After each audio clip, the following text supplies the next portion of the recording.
తన పదవీ కాలం ముగియడానికి 2 ఏళ్ల ముందే ఉపరాష్ట్రపతి పదవికి రాజీనామా చేసిన జగదీప్ ధన్కర్ 3 దశాబ్దాలుగా ప్రజా జీవితంలో ఉన్నారు. జాట్ సామాజిక వర్గానికి చెందిన ధన్కర్ 1951లో మే 18న రాజస్థాన్లోని కిటానా గ్రామంలో సామాన్య రైతు కుటుంబంలో జన్మించారు. ఆయన తొలుత 1989లో జనతాదళ్ అభ్యర్థిగా రాజస్థాన్లోని జున్జును లోక్సభ నియోజకవర్గం నుంచి పోటీ చేసి గెలుపొందారు.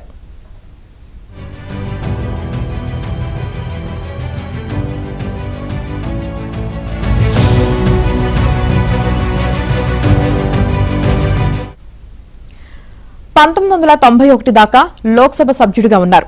ఆ సమయంలో పార్లమెంటరీ వ్యవహారాల శాఖ సహాయ మంత్రిగా పనిచేశారు.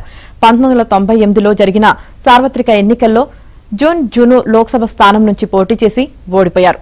అప్పటి నుంచి కొంతకాలం పాటు సీరియస్ గా న్యాయవాద వృత్తిపైనే దృష్టి సారించారు.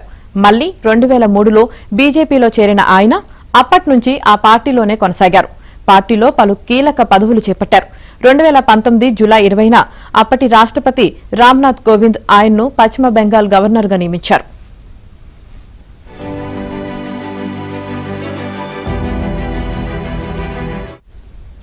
అప్పటి నుంచి రాజకీయ అంశాలపై సామాజిక మాధ్యమాల్లో తన పోస్టుల ద్వారా మమతా సర్కార్పై ధన్కర్ విమర్శలు గుప్పించేవారు. దీదీ సర్కార్తో వ్యవహరించిన తీరుతో ఆయన పేరు దేశవ్యాప్తంగా తెలిసింది. తృణమూల్ కాంగ్రెస్ పార్టీ ఆయన్ను నిజమైన విపక్ష నేతగా అభివర్ణించిందంటే బెంగాల్ ప్రభుత్వంతో ఆయన ఏ స్థాయిలో ఘర్షణ వైఖరితో వ్యవహరించారో అర్థం చేసుకోవచ్చు.